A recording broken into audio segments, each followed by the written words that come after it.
በስመ አብ ወወልድ ወመንፈስ ቅዱስ አሐዱ አምላክ አሜን።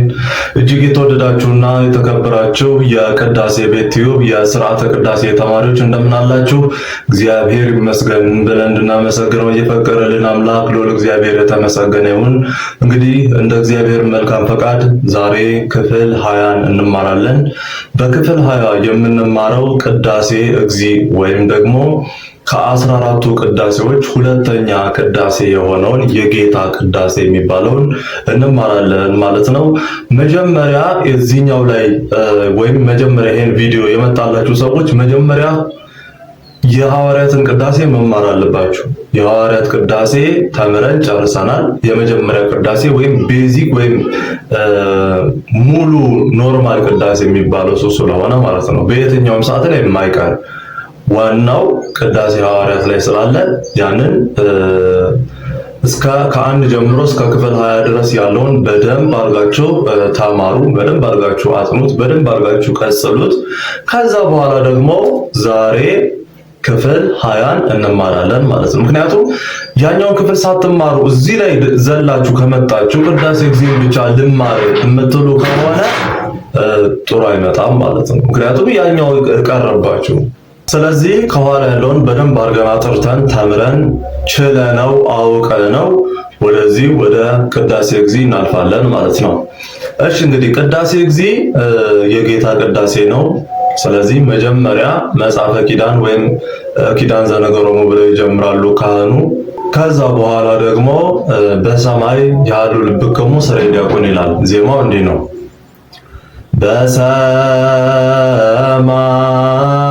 በሰማይ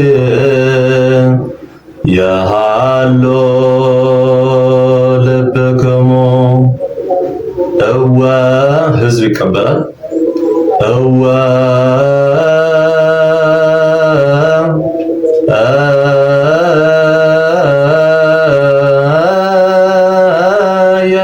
ያሉ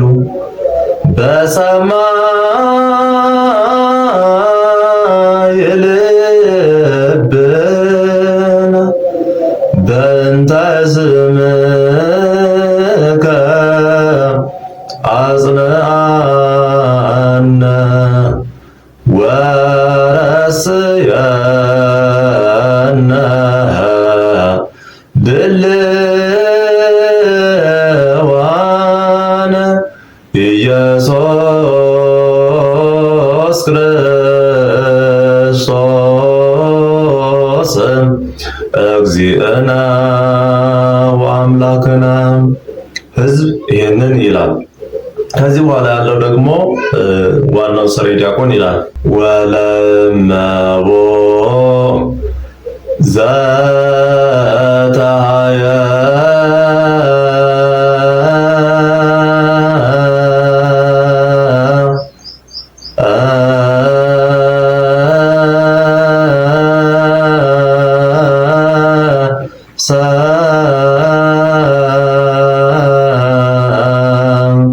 ምስለ ቢጾ የድግሎቶ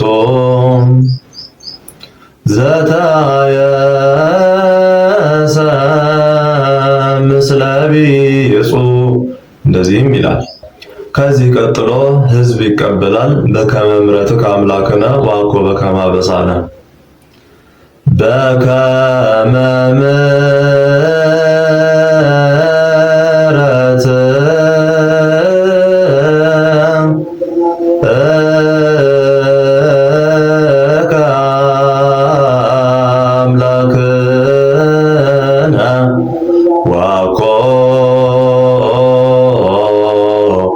በከመ አበሳነ በከመ ምሕረትከ አምላክነ ወአኮ በከመ አበሳነ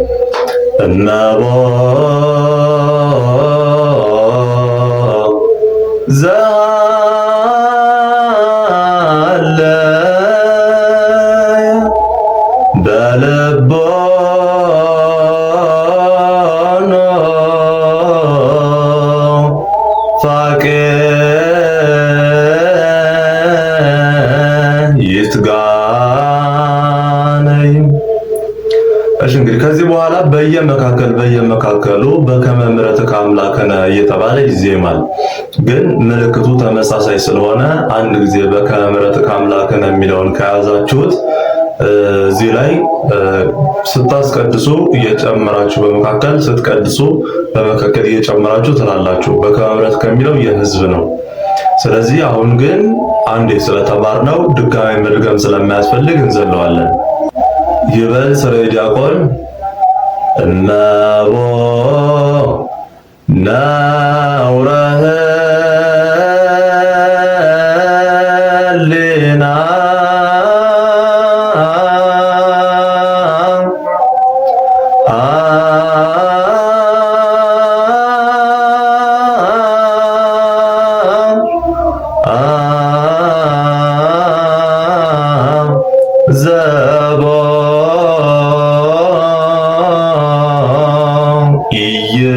ይቅረብ። ይበል ሠራዊተ ዲያቆን እነሆ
በከመ ምሕረትከ እዚህ ጋር ታስገባላችሁ። ይበል ሠራዊተ ዲያቆን እነሆ ደዌየ ሕሊና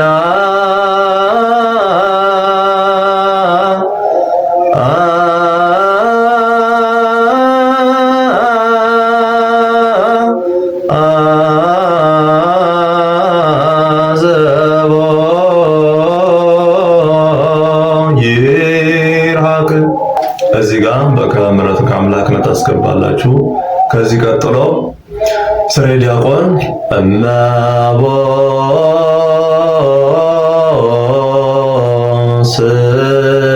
ስዑብ ዘይኮነ ንጹሐ ይትገሃስ።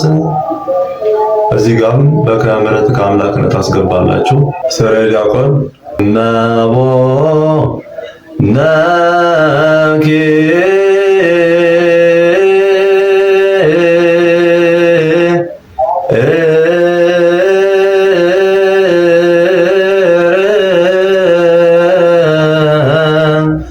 እምትእዛዙ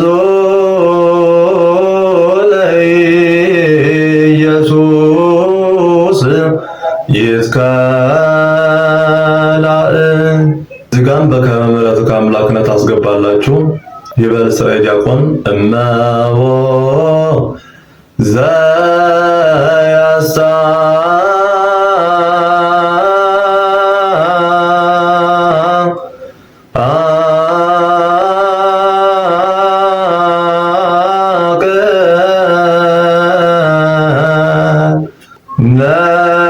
ነቢያተ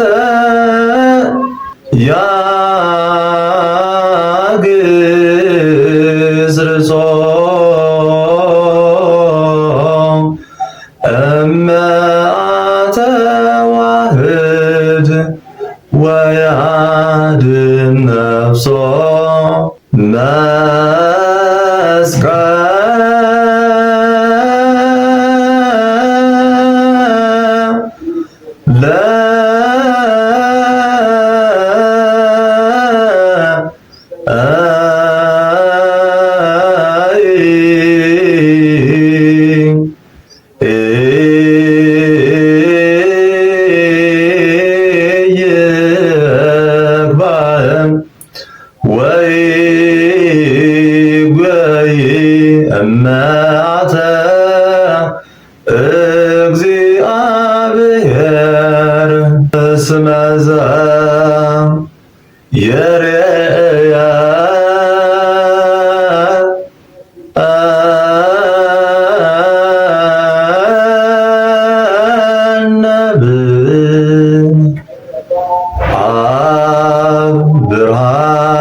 ምስለ ወልዶ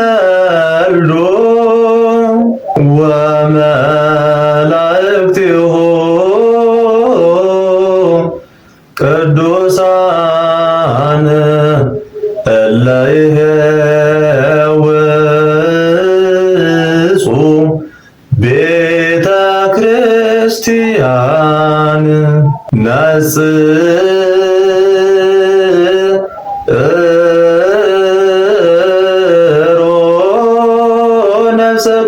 ነፍሰክሙ ወአንጽሖ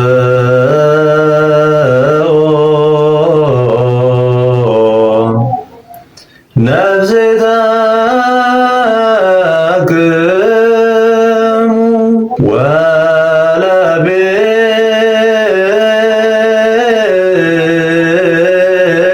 ወለቤጽክሙ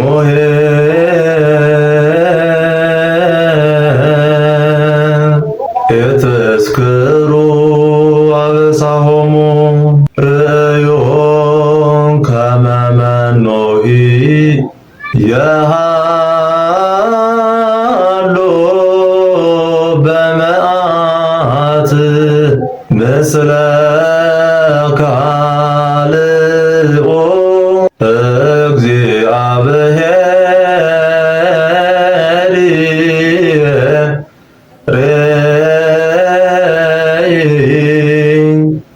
አልሉ አልባቢክሙ ንቅረብ ለመድኃኒተ ሕይወት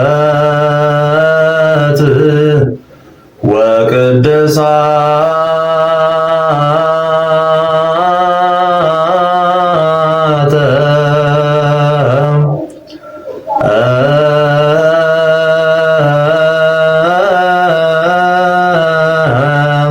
በጥበበ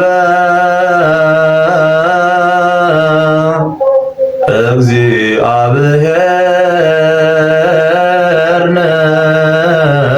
ነሣእ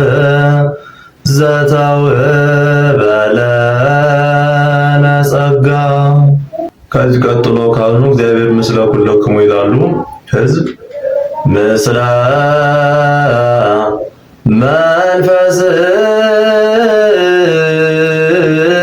መንፈስከ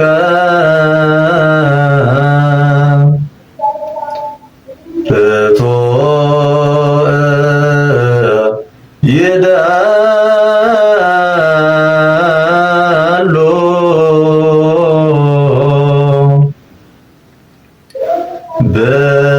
ብነ ሀበ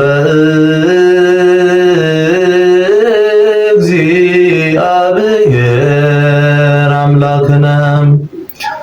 እሺ እነዚህ ከካህኑ ጋር በቅብብል የሚባሉ ናቸው። አሁን የምላቸው ማለት ነው።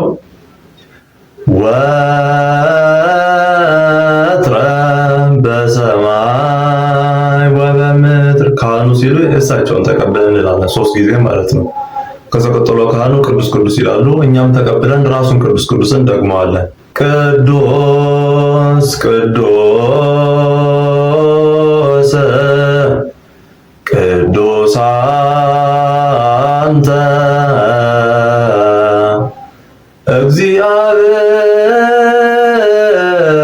እግዚአብሔር አምላከ አማልክት ዛሎ ወይሄሉ ወትረ በሰማይ ወበምድር። የሕዝብ ከንባብ በኋላ ኬያ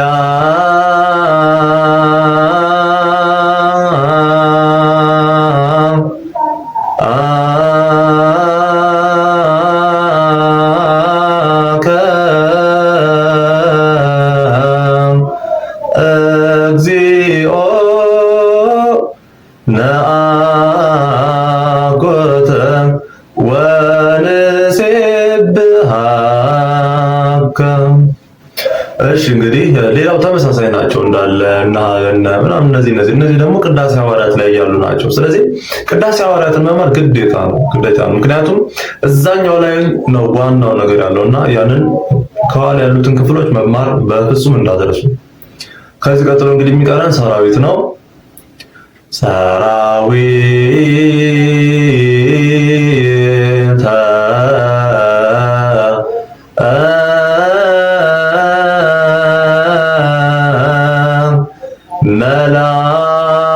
መላእክቲሁ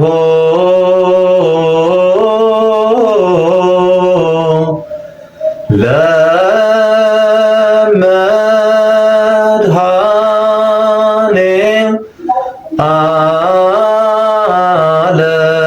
ዓለም ይቀውሙ ቅድሜሁ ለመድኃኔ ዓለም ወይኬልልዎ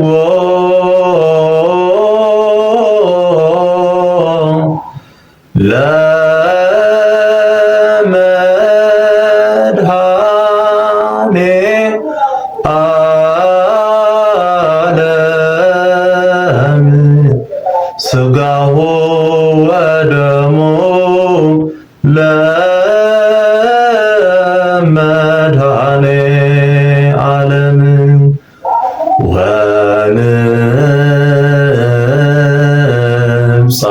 ወንብጻሕ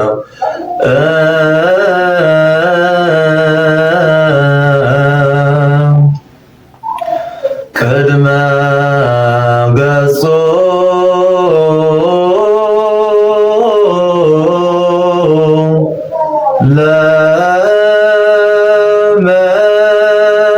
ለመድኃኔ ዓለም በአሜነ ዚአሁ ለክርስቶስ ንገኒ። እሺ እንግዲህ ይሄ ነው ሙሉ እንግዲህ ስርዓተ ቅዳሴው። የቅዳሴ ጊዜ ይሄ ነው። ከዚህ በኋላ ያለው ቅዳሴ ማርያም ነው። ቅዳሴ ማርያምን ደግሞ በቀጣይ ክፍል 21 ላይ እንማራለን ማለት ነው። እንደነገርኳችሁ ነው ክፍል 20 ወደ ኋላ ያሉትን ከክፍል 1 ጀምሮ እስከ 19 ያሉትን መማር አለባችሁ። ምክንያቱም ይሄ ቅዳሴ ጊዜ ነው። ቅዳሴ ጊዜ ሁለተኛ ቅዳሴ ነው። ስለዚህ መጀመሪያ ሐዋርያት ነው። ብዙ መሰረታዊ ነገሮች ያሉት እዛ ላይ ነው።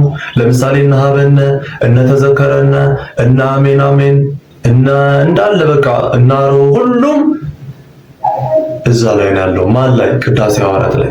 ስለዚህ ከኋላ መማር መቻል አለባቸው። እዚህ ላይ ብቻ ወደ ቅዳሴ ጊዜ ላይ ብቻ ትኩረት አታደርጉ። ዋናው ከኋላ ያለው ነው።